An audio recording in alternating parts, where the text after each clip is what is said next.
तो दोस्तों आप लोगों का स्वागत है हमारे YouTube channel UP board class 10 पे। देखिए आज हम लोग सीखेंगे या के लिए कि हम लोग याद करेंगे जीवन परिचय। जीवन परिचय किसका याद करना है? आचार्य रामचंद्र शुक्ल का याद करना है, ठीक है ना। अब देखिए आचार्य रामचंद्र शुक्ल है, ये जो शुक्ल से ही यानी शुक्ल युग बना है। तो हम लोग जानेंगे कि शुक्ल युग जो है किसके नाम पे पड़ा है, तो भाई इनके नाम पे पड़ा, आचार्य रामचंद्र शुक्ल के। देखिए आचार्य एक पदवी होती है, एक उपाधि होती है। जब कोई मतलब बहुत ज्यादा बड़ी डिग्री ले लेता है, पढ़ाई इसकी होती है, उसको आचार्य कहा जाता है। तो बेसिकली आप इनका नाम कह सकते हैं, इनका नाम रामचंद्र शुक्ल था, लेकिन इनके आगे आचार्य एक पदवी लगी है। देखिए आचार्य रामचंद्र शुक्ल जो है यूपी बोर्ड के क्लास में पहला चैप्टर मित्रता है, उनसे पहले उनकी जीवन परिचय आता है, तो बहुत ज्यादा इंपॉर्टेंट रहता है। शुक्ल युग के नाम इन्हीं के नाम पे पड़ा, इसलिए बहुत ज्यादा इंपॉर्टेंट है। तो देखिए इनका जो जन्म हुआ था वो हुआ था 4 अक्टूबर 1884 ईस्वी को, और कहाँ हुआ था? बस्ती जिले के, उन्हीं उत्तर प्रदेश में एक बस्ती जिला है, उसमें एक गांव पड़ता है अगोना नामक ग्राम, ठीक है ना। अगोना में इनका जन्म हुआ था 4 अक्टूबर को, इनका जन्म हुआ था 1884। आप ये मानिए 2 अक्टूबर गांधी जी का जन्मदिन है, उसके 2 दिन के बाद यानी कि 4 अक्टूबर को इनका जन्म हुआ था। ऐसे याद करने के लिए आपको आसानी रहेगी। उसके बाद देखिए जब भी आप किसी राइटर का जीवन परिचय याद करें, सबसे पहले जब उनका जन्म तिथि याद करें कि कब जन्म हुआ, तो लगे हाथ उनकी मृत्यु भी याद कर लिया करिए। इनकी मृत्यु हुई थी 2 फरवरी 1941 ईस्वी को, ठीक है ना। तो आप ये कह सकते हो भाई कि इनका 4 अक्टूबर जन्म और 2 फरवरी इनकी मृत्यु 1884 1941 ईस्वी को। इसके बाद देखिए इनके जो पिता का नाम था वो चंद्रबली शुक्ल था।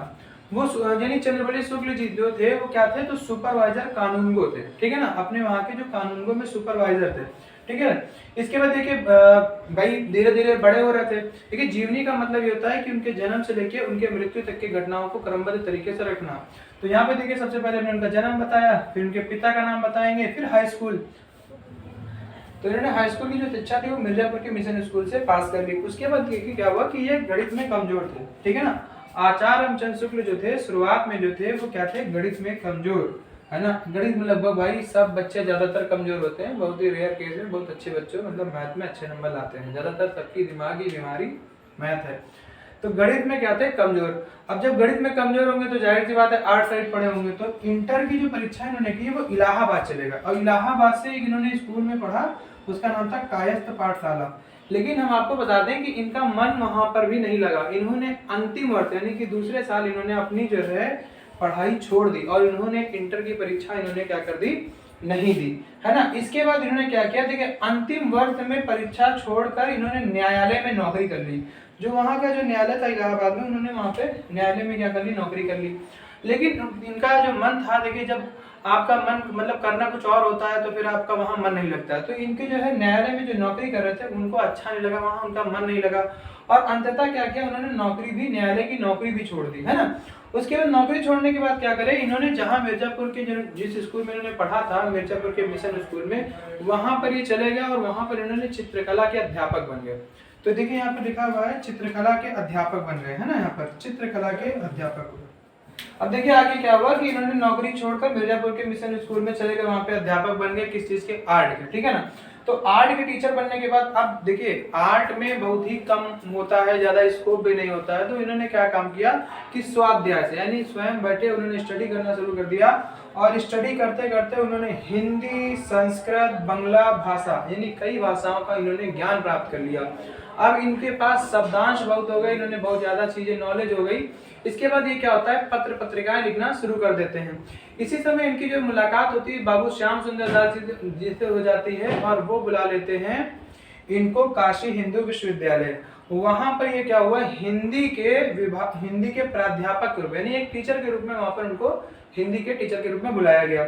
उसके बाद क्या हुआ? जब बाबू श्याम सुंदर दास जी ने अवकाश ग्रहण किया यानी उन्होंने अपनी छुट्टी ले ली, यानी उनका रिटायरमेंट हो गया, तब इनको हिंदी के विभाग का अध्यक्ष बनाया गया। यानी बाबू श्याम सुंदर दास पहले विभाग अध्यक्ष थे, उसके बाद इनको विभाग अध्यक्ष बनाया गया। इतना आपको पढ़ते पढ़ते आपको एक बात याद रखनी, देखिए रचनाएं आपको बहुत सारी इनकी याद करनी पड़ेंगी। इसलिए क्या करिए, सबसे पहले 2 बातें याद करते समय एक रचना भी पढ़ लिया करिए, तो इससे आपको रचनाएं बहुत जल्दी याद हो जाएंगी। यही रचना याद करने का तरीका है, इसके अलावा कोई तरीका नहीं होता है, ठीक है ना। आपको बार बार उसे पढ़ना पड़ेगा। देखिए इनके जो है हिंदी साहित्य में स्थान बहुत बड़ा है, क्योंकि जो देखिए यहाँ पर एक रचना इन्होंने लिखी है इतिहास, हिंदी साहित्य का इतिहास। देखिए हिंदी जो साहित्य है उस पूरे हिंदी साहित्य को इन्होंने एक किताब में लाकर एक समाहित कर दिया। यानी जो हिंदी जो साहित्य था उसका पूरा इतिहास जो टूटा फूटा इधर उधर पड़ा था, तो इन्होंने हिंदी साहित्य की जो किताब लिखी उसमें उन्होंने पूरे हिंदी साहित्य को एक किताब में लाके कर दिया। इससे क्या हुआ, अध्ययन में आसानी होने लगी और ज्यादा चीजों से हम लोग अच्छे से पढ़ने लगे, यानी लोगों को नॉलेज होने लगी कि हिंदी साहित्य क्या है।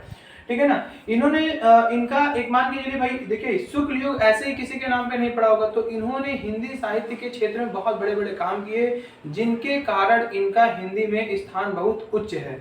इन्होंने जो भाषा का प्रयोग किया है, देखिए भाषा कभी भी आप किसी भी राइटर के लिखेंगे तो उसमें आपको लिखना पड़ेगा कि इन्होंने बहुत ही शुद्ध सरल एवं सुबोध भाषा का प्रयोग किया। इन्होंने यथास्थान हिंदी, अंग्रेजी और उर्दू भाषा का शब्दों का यथास्थान प्रयोग किया, ये आपको लिखनी पड़ती है। लेकिन आपको जो मेन बात लिखनी होती है कि उन्होंने कौन सी भाषा यूज करी है, तो इन्होंने भाषा यूज करी थी खड़ी बोली। तो आपको स्टार्टिंग में बोलना है कि आचार्य रामचंद्र शुक्ल ने खड़ी बोली का प्रयोग किया है, उनकी भाषा बहुत ही सरल सुबोध और सुभद्र, मतलब वगैरह वगैरह चीजें आपको तारीफ में लगा देना है। उन्होंने यथास्थान उर्दू शब्द ना अंग्रेजी शब्दों का और हिंदी शब्दों का यथास्थान प्रयोग किया। इसके बाद लगभग इन्होंने देखिए वर्णात्मक शैली, विवरणात्मक शैली, आलोचनात्मक शैली, लगभग इन्होंने सभी शैलियों का प्रयोग किया। बहुत सारी इन्होंने जहां पर जिस तरीके की शैली की आवश्यकता थी वहां पर उस तरीके की शैली इन्होंने यूज करी। ठीक है ना। तो शुक्ल युग में देखिए रचनाएं जो यानी रचनाएं हैं शुक्ल जी की, तो सबसे पहले देखिए निबंध के क्षेत्र में इन्होंने लिखा। निबंध में इन्होंने रचना लिखी है चिंतामणि भाग 1 और 2। सबसे इंपॉर्टेंट रचना है चिंतामणि भाग 1 और 2।